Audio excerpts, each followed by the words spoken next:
Hey there, welcome to Spectrum Pulse, where we talk about music, movies, art, and culture. And at some point the past couple of weeks, I came to the stark realization that I had no desire to review Even in Arcadia by Sleep Token. And I wasn't quite sure when I hit that tipping point, but it's been long in coming. Not just with the feeling that the well of discourse has been thoroughly poisoned, but that both fans and anti-fans were talking so far past each other that nothing was being absorbed at all. And as a critic who has not shown particularly strong opinions on this group, believe it or not, it was hard not to feel like I was getting caught in the middle of a crossfire. On the one hand, the backlash is now entrenched, and the words of some of my colleagues has made this a slightly tougher conversation. Although not exactly a surprising one if you've been paying attention to their own body of work or personal preferences. On the flip side, the diehard fans, let's call them stans, they're certainly behaving as such in certain places, they've reacted to lukewarm opinions with a certain hostility that doesn't really feel earned, and given how much of said bile I have sampled over the past 4 years, I feel obligated to break down some of it. And given that Even in Arcadia is about to see the biggest mainstream breakthrough for a metal-leaning act in decades, and not with one of their better projects at that, I think the deconstruction of both points of view,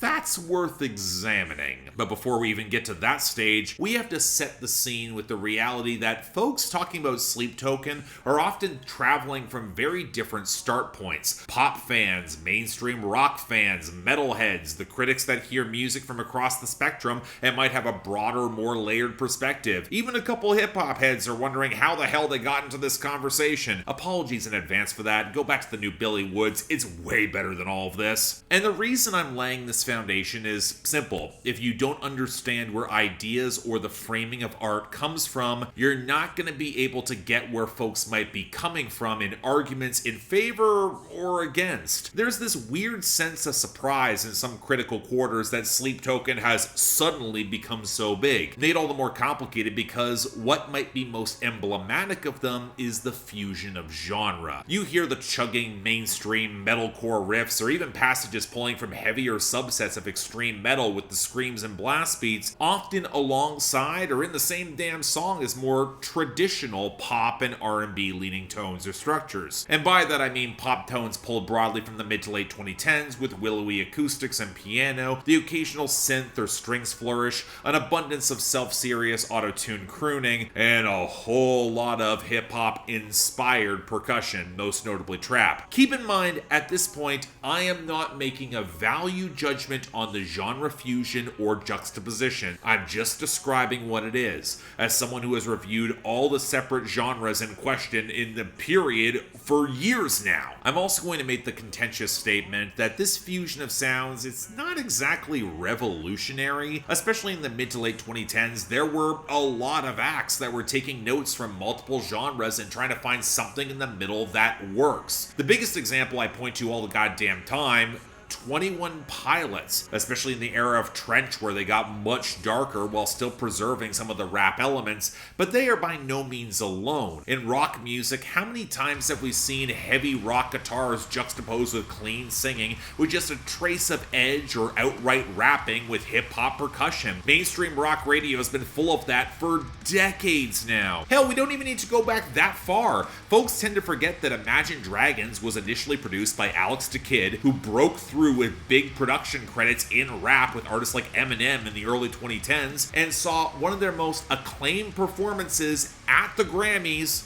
with Kendrick Lamar. Yet the comparison that came to mind the most starkly, it's nu metal. Riffs that prioritize groove over melody, an uneasy tension between the pop hooks that would enable their crossover and the heavier passages, the melodramatic angst in the clean singing, the utterly subpar rapping. Especially given the nostalgic nu metal revival over the past 5 or so years, it's not surprising to me at all that an act like Sleep Token could become popular. But it's also not the only reason they've gotten so big, big, so let's consider two other elements that have helped Sleep Token stand out. First being the gimmick of their pseudo-anonymous presentation and lyrical content. I say gimmick because as much as some folks tell me that they don't really care that much about the lyrics, to some audiences there can be a real draw to the overdeveloped lore, the borderline augmented reality game of Sleep Token's backstory of cults and Lovecraftian gods, especially given the cryptic secrecy of what's actually going on. It's not the primary draw to the mainstream. As much as folks can get pulled into the world building, the obtuse density of Sleep Token lore is not going to be what grabs your average radio, rock, or pop listener to go deeper, especially when your band has a more recognizable voice than face. But it can turn a casual fan into a diehard,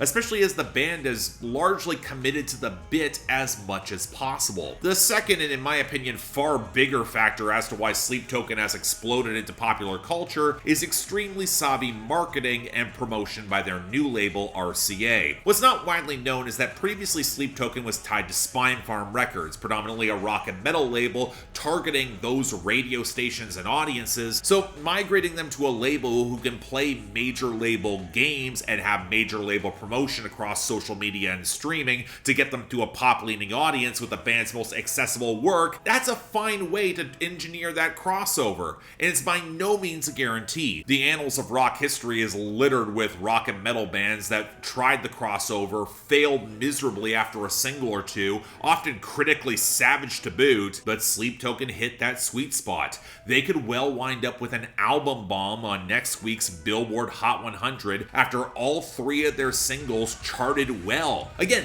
none of this is a statement about the band's quality so much as describing the market conditions and precursors that led to Sleep Token's success. And if you're annoyed that your favorite act that also does a pop metal fusion is not getting that push, I'm glancing wistfully at Devin Townsend over here, a lot more of it has to do with the business and label relationships rather than anything close to quality. Because quality, it rarely, if ever, equivocates to commercial success. And it's not organic groundswell either. A lot more of it is managed than people want to acknowledge. But let's go deeper. Because genre crossover can be a dirty word in certain spaces, especially metal, and we'll get into why later on. And here's where I've got another hot take. I've talked about for years now, going pop in your musical structure and composition doesn't have to be a bad thing, even if it will attract some scoffing from genre purists. For example, my colleague Todd in the Shadows in his video on Kendrick Lamar's Not Like Us highlights a failure of poptimism in that when the term pop is applied to other genres, it can seemingly cheapen them, divorce them from the cultural relevance and importance. I've had mixed opinions on that for a while, mostly because a desire for more accessible structures and wider appeal does not have to inherently cheapen the art or its cultural signifiers. And the best example of that is Kendrick Lamar himself in that last album, GNX, is deliberately trying to play for a wider audience in his flow, his simplified choice of beats, his content. And if it was coming from the majority of other rappers, that's not that far removed from pop. Are we only making the distinction an exception because it's Kendrick? In fact, one argument I've made for poptimism is that by suggesting a more streamlined structure and approach to making music, working within those limitations can help focus and refine great art. Those limitations will naturally shift over time with trends, but the principles can remain the same. Now, is there truth that in going for broader, widespread appeal can devolve into chasing the lowest common denominator? Obviously, we'll come back to some of this with Sleep Token as well, but especially on a compositional level when it comes to metal or rock, challenging artists to use their broader frame of knowledge and references to construct something that isn't so pretentiously wanky, that can be a good thing. I've had to listen to way too many bloated and insufferable rock and metal albums that have very little depth to impart with no hooks to boot, and they suddenly get a pass because of genre and the presumption that it's better just because it's heavier. Or to put it another way, I get pop stan backlash all the time, but rock and metal backlash of a certain stripe comes with a level of pseudo-intellectualism they really can't back up. And don't get too comfortable, hip-hop fans. Some of y'all are not that far removed, and given that genre's focus on lyrics, y'all have a lot less of an excuse. I would also be remiss not to mention how so many pop crossovers are subtextually branded as "you're making music for girls," as a clear and openly misogynist way of dumping on those crossovers, and there's a lot of ugliness in that conversation. That certain genres or artistic movements are only only intended for the dudes or the women that play by those dudes' rules. A lot of stigma around the presumed music taste of women, as if they're somehow more susceptible to marketing than all the dudes who have swallowed decades of interchangeable radio rock, or that a hook or groove somehow cheapens the challenging, mind-expanding artistry on display. Yeah, I've been in all those rooms who make those arguments. They could all use a little bit more deodorant. I bring all this up because Sleep Token have a pretty large audience of millennial women or femme-presenting people, as did Ghost, and a whole slew of heavy acts in the decades past that realized that where there'll be a minority of women who will embrace whatever heaviness you gotta offer regardless, if you give them a bit more to work with in the marketing, they will show up in droves with money to spend. I said this in my Bro Country video essay around the bands that shrewdly understood to ship the crossover ballad to pop radio. You're basically making a bet that you're gonna attract some interest, and then those audiences will be more receptive to heavier tones when they hear the next song. And while you won't get all women, you're gonna get more than you probably expect. Women like heavy music too. Hell, for genres as insufferably macho as nu metal, they tried the formula more than a few times and it works. It's the same gamble that on a different scale the music industry used to make all the time with rock and metal acts, and that RCA is making with Sleep Token. If we pull them in with a couple crossover ballads and you become accustomed to Sleep Token's approach,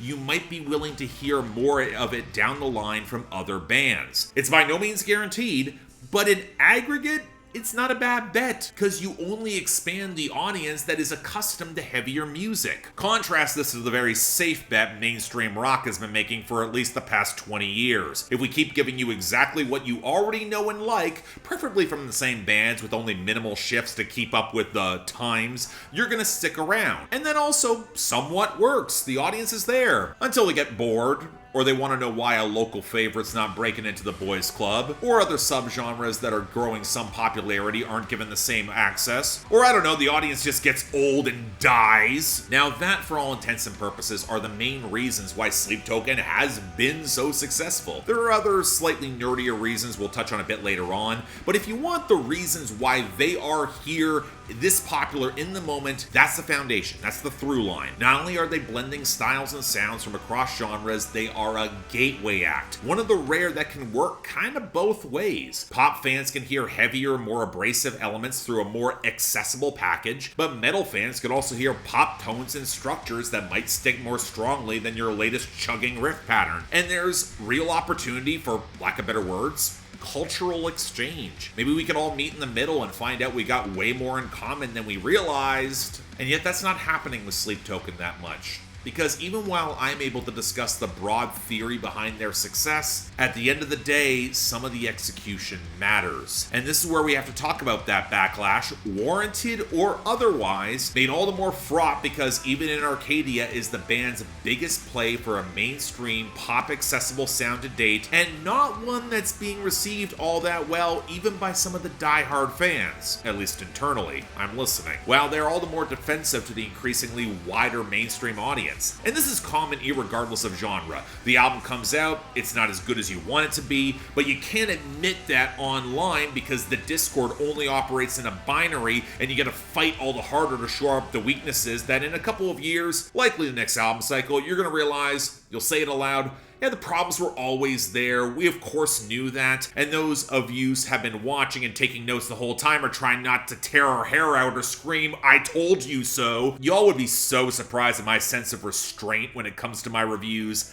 I'll leave it there. But not as good is ultimately a subjective judgment. And this is not a review of Even in Arcadia. What I think a more apt description of the sound is compromised, where the gateway act is feeling the most pressure at every angle and they're starting to buckle a little bit. And some of that pressure is not warranted. I could have told Sleep Token that attempting to keep their anonymity safe in a mainstream environment was kind of doomed to fail on Streisand effect alone. Look what happened to Ghost. This isn't niche subgenres of metal where a smaller stage and audience lets you get away with it more, but it is still shitty when the internet wants to break your kayfabe for the memes, then dox and harass and everything else the worst the internet is wont to do. And some of this is also probably pressure from RCA. You don't make as many plays to fit onto mainstream radio without someone from the label telling you, needs to be a few hits. The list of acts that can import their sound from the underground or formula straight to radio and streaming unscathed, that's few and far between. And that can produce a different kind of pressure to compromise. You need the pop hooks, you need the greater focus on melody. In my opinion, not bad choices. But you don't want to completely ditch metal, and to get the genre pieces to fit together, it becomes a balancing act. Made all the harder when you recognize that the easiest way to meet in the middle is play to the lowest common denominator. And to be clear, I don't think Sleep Token fully did that, but it's hard to ignore the concessions. To be blunt, Even In Arcadia is rarely delivering virtuoso playing or flair or production texture in their atmosphere that could elevate them, where for a lot of metal acts a standout solo or dynamic performance could help individual players stand out. The anonymity gimmick also doesn't help here, but it's hard not to feel like certain compositional and production choices were made in order to simplify to fit closer to a pop scope, albeit weirdly only to a point, where it often feels less like a fusion of disparate ideas, more atomized chunks that are dropped in alongside each other, where the songs are long enough to accommodate them, but rarely structured efficiently,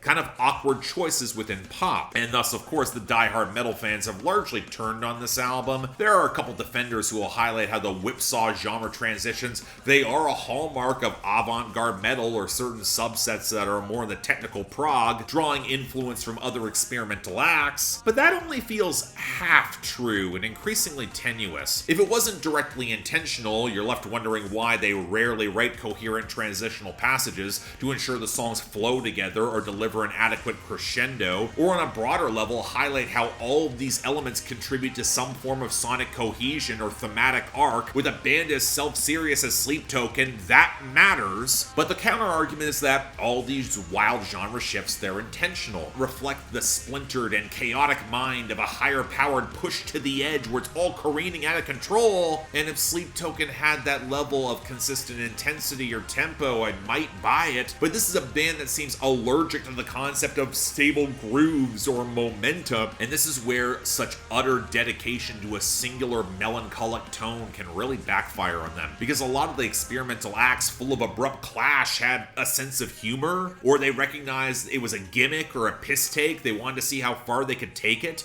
certainly not all that seriously, or at least the virtuoso show-off desire to prove that they can do every single genre. You get a lot of that last one in certain progressive rock and metal spaces, and it really tends to piss me off, simply because of sheer hubris. They might be genuine fans of the sound they're attempting, I'll take it in good faith, it might all come from a sincere love of the sound, but the paths tend to diverge between those who will then try to work with folks within those other genres, collaborate and listen, and those who are convinced they can just do it themselves. Surely it can't be that hard, it's just pop music.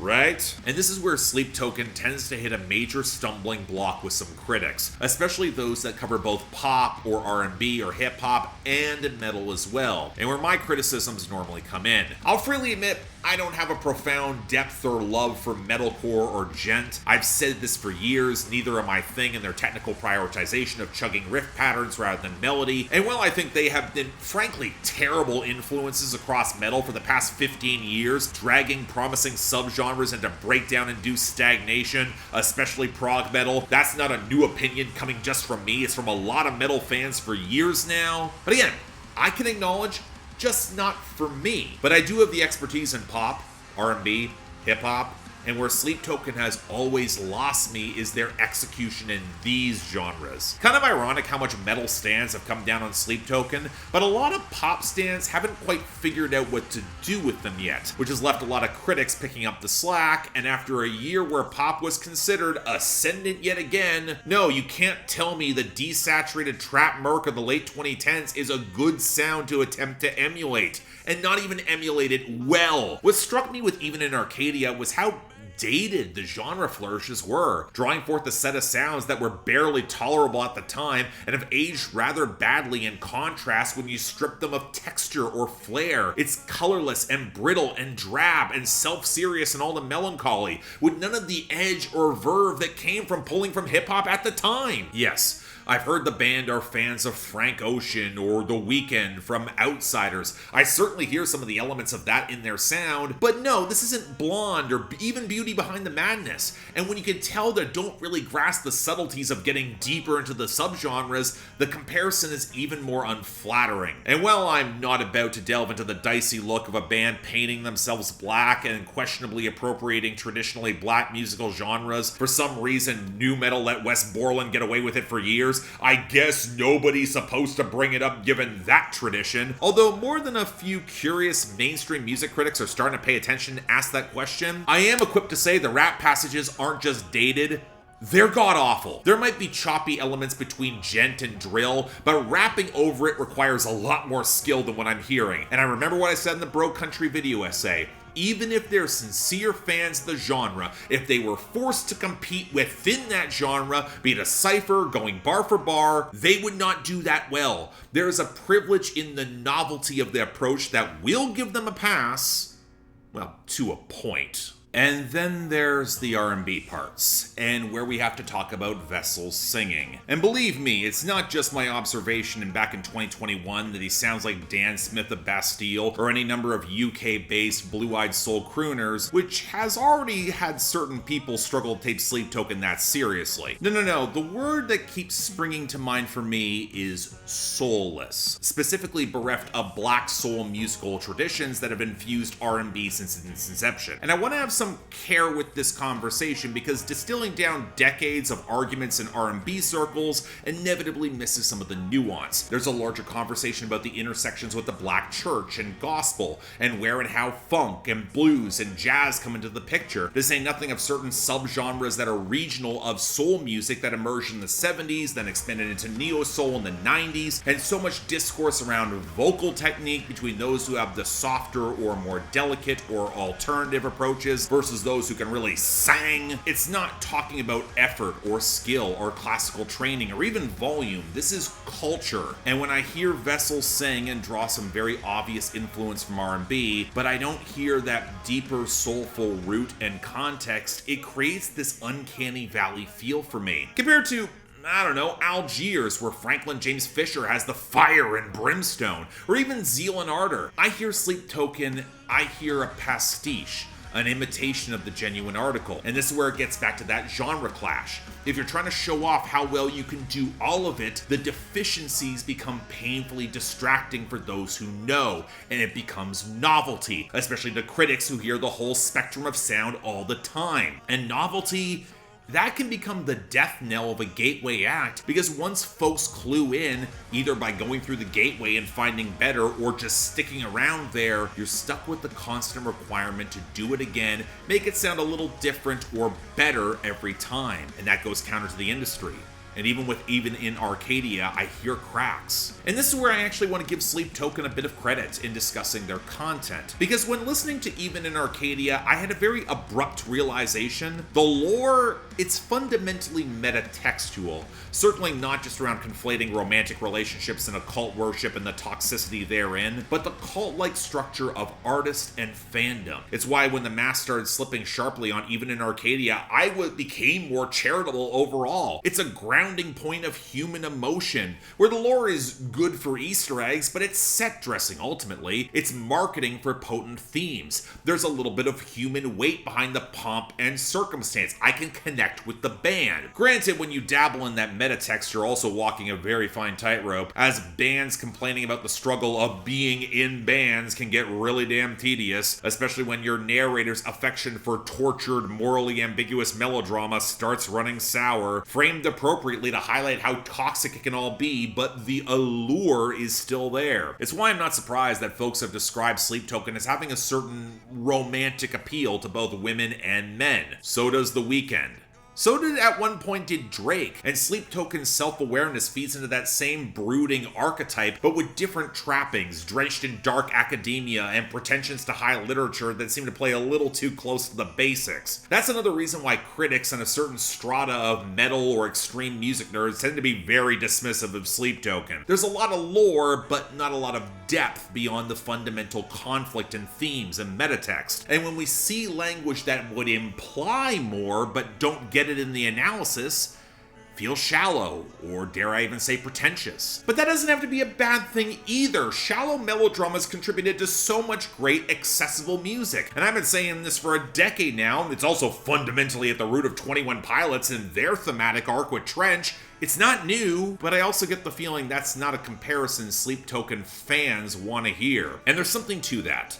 Because I've heard so much discourse about Sleep Token being so revolutionary, a sound and approach that nobody has heard before. But not only is that historically somewhat inaccurate in the sound if you look to genre juxtapositions in the underground, it's even more so when discussing themes and ideas, and that circles back to ideas around gateway acts. Way back in my review of Mr. Morale and the Big Steppers by Kendrick Lamar, I highlighted that while the album largely works, it also functions as a gateway to more complex and introspective, albeit underground rap music. So I wasn't fully blown away by the therapeutic insights that Kendrick delivered, especially when certain other artistic choices missed the mark. He holds himself to a higher standard here.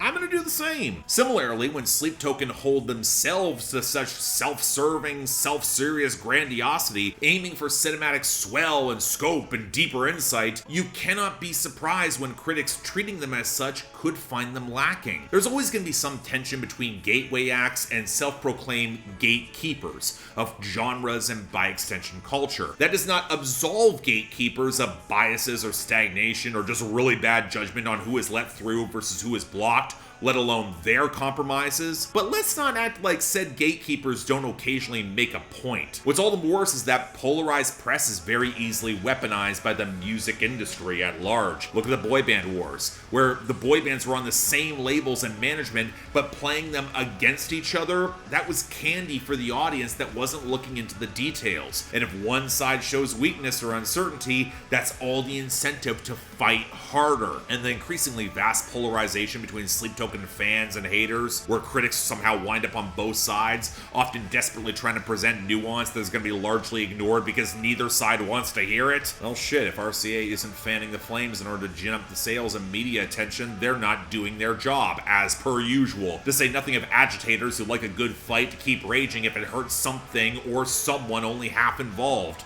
or might serve their ideological purpose. So no, this is not a Sleep Token review. Because fundamentally the battle lines have been drawn, and to me it feels like it barely matters. And that's infuriating to me as someone who, again, will stress, they're just not for me, but they've become culturally hard to ignore. I think there's a fascinating and layered conversation to be had with Sleep Token and this album. They're ambitious and big enough to have earned that, but it's a conversation that demands interrogation of thematic consistency, the cultural relevance of genre, and how they are juxtaposed with each other, how one interrogates their influences, how to engage with art that has potential but bungles it. Yes, that's a deliberate reference I've been holding off, but that's a hard conversation without easy or definitive answers or a lot of praise, and that delays profit more than anything. Even if it's a conversation about Sleep Token, that might actually be good for the band. Hot take, there might be fundamental issues I have with their sound, but I hear craftsmanship and potential to make it work in its space. There might be a deficiency of texture, or narrative weight, or coherent song structure, or hooks, but there is talent. And the sad irony of all this is that given the pressure the band is under right now in that crossfire, I don't think it bodes well long term, even if it becomes weaponized for their advantage to at least a short time. Otherwise, look, I've seen this pattern before with a lot of rock, even metal bands for the decades past. I don't want this place to become a tomb.